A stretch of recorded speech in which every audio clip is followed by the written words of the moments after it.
Pourquoi Jésus a-t-il commencé son message par les béatitudes?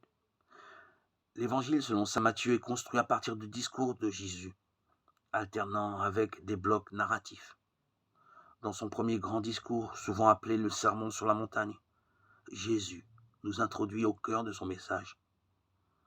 On peut comparer cette scène à celle qui eut lieu voici des siècles sur une autre montagne, le Sinaï, où Dieu assura les Israélites qu'il serait toujours là pour eux. Le gage de sa présence est la loi résumée dans les 10 paroles que nous appelons les 10 commandements, voir Exode 20, 1-17. En suivant les commandements, le peuple de Dieu marche sur les traces du Seigneur et devient un reflet de sa présence sur la terre.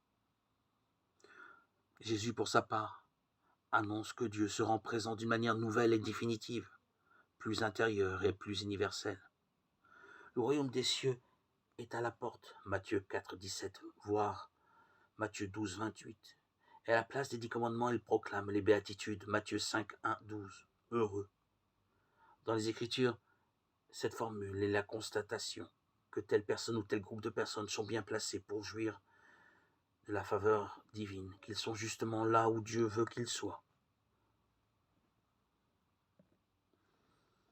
Heureux l'homme qui ne suit pas le conseil des impies, mais se plaît dans la loi du Seigneur, psaume 1, 1, 2.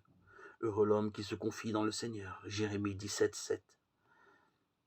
Dans ces phrases, l'activité humaine est vue non pas tant à partir de sa source en l'homme, mais à partir de sa finalité.